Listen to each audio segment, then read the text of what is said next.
Hello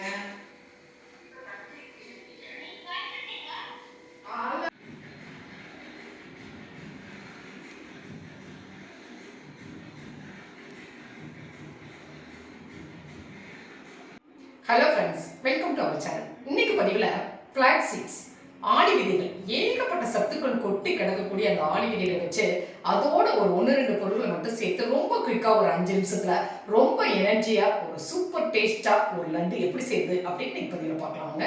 இந்த energy laddu செய்கிறதுக்கு நான் இன்றைக்கி வந்து 1 கப் அளவுக்கு ஃப்ளாக்ஸ் சீட்ஸ் எடுத்துருக்கேங்க. ஆளி விதைகள், இந்த ஆளி விதைகள் எல்லா டிபார்ட்மெண்ட் ஸ்டோர்லையுமே கிடைக்கும். ரொம்ப ஒரு எனர்ஜியான ஒரு விதைகள்ங்க. உடனடியாக யானை பலம் பெறணும்னு சொல்லுவோம் இல்லையா, எல்லா சத்துக்களும் கொட்டி கிடக்கக்கூடிய ஒரு அருமையான ஒரு விதை இந்த ஆளி விதை. இதை நான் வந்து அடுப்பில் ஒரு பேன் வச்சுருக்கிறேன், அதில் சேர்த்துக்கிறேன். அடுப்பை வந்து லோ மீடியம் ஃப்ளேமில் வச்சுக்கலாம். வச்சுட்டு இது ஒரு 5 நிமிஷம் போல் நல்லா ஒரு வாசம் வர்ற வரைக்கும் வறுத்துக்கலாம். இந்த விதைகள் வந்து ஹெல்த்துக்கு மட்டும் இல்லை, முக அழகு, முடி கொட்டாமல் இருக்கிறது, முடி பிரச்சனைகள், முடி நல்லா வளர்கிறது, எல்லாத்துக்குமே இந்த ஆளி விதைகள் கை கொடுக்கும். ரொம்ப எனர்ஜியான ஒரு விதைகள்ங்க. இது ஒரு 5 நிமிஷம் போல் நான் அழகாக வறுத்து எடுத்துக்கிறேன். பாருங்கள், நிறம் மாறாமல் ஒரு 5 நிமிஷம் நான் லோ ஃப்ளேமில் வச்சு வறுத்துட்டேன். அந்த விதைகள் வந்து வெடிக்க ஆரம்பிச்சிருச்சு. இந்த ஸ்டேஜில் அடுப்பை ஆஃப் பண்ணிவிட்டு இதை ஆற வச்சிடலாம். பேனில் நான் 1 டேபிள் ஸ்பூன் அளவுக்கு நெய் சேர்த்துக்கிறேன். நெய் காயட்டும். இல்லை சின்ன கப்பில் 1 கப் அளவுக்கு நான் பாதாம் பருப்பு சேர்த்துக்கிறேன். பாதாம் பருப்பை சேர்த்துட்டு அந்த நெய்யில் அப்படியே ஒரு 2 மினிட்ஸ் வறுத்து எடுத்துக்கலாம். வறுபட்டுருச்சு. இந்த ஸ்டேஜில் பாதாம் பருப்பை நம்ம எடுத்துடலாம். இதுலேயே நான் 1 கப் அளவுக்கு நிலக்கடலை சேர்த்துக்கிறேன். அதையும் வறுத்து எடுத்துக்கலாம். நீங்கள் நிலக்கடலைக்கு பதிலாக முந்திரி பருப்பு கூட சேர்த்துக்கலாங்க. கடலை பொன்னிறமாக வறுபட்டுருச்சு. இந்த ஸ்டேஜில் அதையும் நம்ம எடுத்துடலாம். அதுலேயே நான் 1 கப் அளவுக்கு மக்கானா சேர்த்துக்கிறேன். மக்கானா ரொம்ப ஒரு எனர்ஜியான விஷயம். அதையும் சேர்த்துட்டு ஒரு 2 நிமிஷம் நல்லா வறுத்து எடுத்துக்கலாம். வறுபட்டுருச்சு. இதையும் நம்ம எடுத்து வச்சுக்கலாம். அதில் ஒரு 1/2 கப் அளவுக்கு நான் தேங்காய் துருவல் சேர்த்துக்கிறேன். அதையும் நம்ம வறுத்து எடுத்துக்கலாங்க. நான் வந்து ஃப்ரெஷ்ஷான தேங்காய் துருவல் சேர்த்துருக்கிறேன். நீங்கள் உலர் தேங்காய் துருவல் கூட சேர்த்துக்கலாம். சேர்த்துட்டு இதையும் ஒரு 2 நிமிஷம் வறுத்துக்கலாம். தேங்காய் துருவல் வறுபட்டுருச்சு. இதை தனியாக ஒரு பிளேட்டில் நாம் எடுத்து வச்சுக்கலாம். பாத்திரத்தில் நான் 3/4 கப் அளவுக்கு தட்டி வச்ச வெல்லம் எடுத்துக்கிறேங்க. சும்மா ஜஸ்ட்டு ஒரு 2 டேபிள் ஸ்பூன் அளவுக்கு மட்டும் நான் தண்ணி சேர்த்துக்கிறேன். இதை அடுப்பில் வச்சு நம்ம பாகாக காய்ச்சிக்கலாம். இது பாகு பதம்லாம் எதுவும் தேவையில்லை.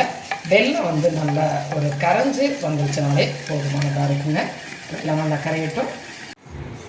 பாருங்கள், வெல்லம் கரைஞ்சி நல்லா நுரக்கூட்டி பாகு ரெடி ஆகிடுச்சு. இந்த ஸ்டேஜில் அடுப்பு ஆஃப் பண்ணிவிட்டு இதை அப்படியே எடுத்து வச்சிடலாம். இப்போ ஃப்ளாக் சீட்ஸ் நல்லா ஆறிடுச்சு. இதை நான் வந்து ஒரு மிக்சி ஜாரில் சேர்த்துக்கிறேன். பாதி பாதியாக சேர்த்து 2 டைமாக அரைச்சி எடுத்துக்கிறேன். பாருங்கள், 1/2 கப் அளவுக்கு போட்டது மிக்சி ஜாரில் நல்லா நிறைய வந்துருச்சு இல்லைங்களா. அதனால இந்த சீட்ஸ் வந்து நல்லா பொலிவு இருக்குங்க. அதனால தான் நான் கொஞ்சம் கொஞ்சமாக அரையாக போட்டு அரைச்சேன். இப்போ இதை வந்து ஒரு பவுலுக்கு ட்ரான்ஸ்ஃபர் பண்ணிவிட்டு மீதி விதைகளையும் நான் அரைச்சி எடுத்துகிட்டு வந்துடுறேன்.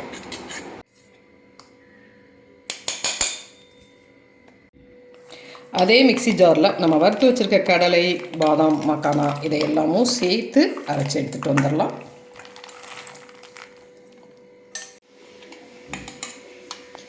பாருங்கள், அரைபட்டு ரெடி ஆயிடுச்சு. இதையும் இந்த மாவோடு நம்ம சேர்த்துக்கலாம். இதோட ஒரு 1/2 டீஸ்பூன் அளவுக்கு ஏலக்காய் பவுடர் சேர்த்துக்கிறேன். நம்ம வறுத்து வச்சுருக்க தேங்காயையும் இதோட நம்ம சேர்த்துக்கலாம். சேர்த்துட்டு இந்த மாவை வந்து நம்ம நல்லா மிக்ஸ் பண்ணிக்கலாங்க. இது வந்து விதைகள் மட்டும் இல்லாமல் அந்த பருப்பு நம்ம போடுற பாதாம் பருப்பு, நிலக்கடலை எல்லாமே, தேங்காய் எல்லாமே ஒரு நல்ல ஒரு எனர்ஜியான விஷயம் இல்லையா. ரொம்ப சத்துள்ள ஒரு உருண்டை ஐட்டம் தான் இன்றைக்கி நம்ம ரெடி பண்ண போகிறோம். இந்த லட்டு வந்து எல்லாருக்குமே ரொம்ப எனர்ஜியை கொடுக்கக்கூடிய ஒரு லட்டுங்க. இதில் ஒரு கரண்டியில் நான் வந்து ஒரு 2 டேபிள் ஸ்பூன் அளவுக்கு நெய் எடுத்துருக்கிறேன். அந்த நெய்யை வந்து கொஞ்சம் நல்லா சூடு பண்ணிக்கலாங்க. நெய் சூடாகட்டும். இந்த ஸ்டேஜில் நம்ம என்ன பண்ணலாம்னா, காய்ச்சி வச்சுருக்கிற வெள்ளைப்பாகை இந்த மாவோட நல்லா சேர்த்துக்கலாம். சேர்த்துட்டு இதை அப்படியே கலந்துக்கலாம்.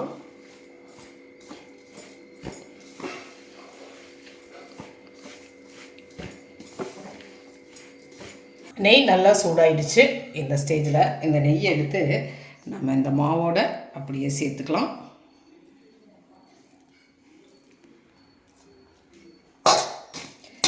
சேர்த்துட்டு மாவை நல்லா கலந்துக்கலாம். கொஞ்சம் லைட்டாக சூடாக தான் இருக்கும். அந்த ஸ்டேஜில் நம்ம அப்படியே அந்த மாவை லட்டுகளாக பிடிக்க ஆரம்பிச்சிடலாம். பாருங்கள், மாவு ஒரு வெதுவெதுப்பான சூட்டோடு இருக்குது. இந்த ஸ்டேஜில் இந்த மாவை எடுத்துகிட்டு இந்த மாதிரி நம்ம உருண்டைகளாக அப்படியே உருட்ட ஆரம்பிச்சிடலாம். பாருங்கள், ஒரு எனர்ஜியான ஒரு அருமையான ஒரு லட்டு, ஹெல்த்தி லட்டு ரெடி ஆகிடுச்சு. இந்த மாதிரியே நம்ம எல்லா மாவையுமே உருட்டி எடுத்துடலாம். பாருங்கள்,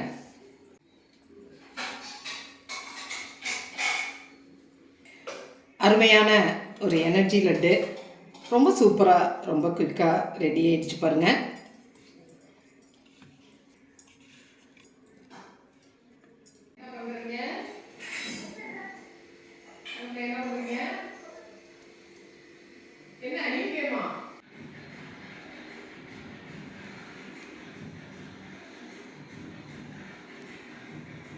பாருங்கள், ஒரு அருமையான எனர்ஜியான ஒரு சூப்பர் டேஸ்ட்டில் ஒரு லட்டு ரொம்ப அருமையாக குயிக்காக நம்ம செஞ்சு முடிச்சிட்டோம். இந்த லட்டில் ஏகப்பட்ட சத்துக்கள் கொட்டி கிடக்குங்க. உடம்பு எலும்புகள்லாம் வலுப்பெறணும், பலப்படணும், எல்லா வகையான சத்துக்களும் நமக்கு உடனே கிடைக்கணும் அப்படின்னா இந்த லட்டை நம்ம செஞ்சு சாப்பிட்டாலே போதும். டெய்லி ஒரு லட்டு சாப்பிட்டா போதுங்க. பெரியவங்கள்லேருந்து குழந்தைங்க வரைக்கும் எல்லாருக்குமே ஹெல்த்தியை உடனடியாக தரக்கூடிய ஒரு அற்புதமான லட்டு. செஞ்சு பார்த்துட்டு உங்களுடைய கமெண்ட்டை சொல்லுங்கள். இந்த பதிவு உங்களுக்கு பிடிச்சிருந்தா சப்ஸ்கிரைப் பண்ண மறக்காதீங்க. லைக் பண்ணுங்கள், கமெண்ட் பண்ணுங்கள், ஷேர் பண்ணுங்கள். மற்றும் ஒரு பதிவு உங்களை மறுபடியும் சந்திக்கின்றேன். நன்றி.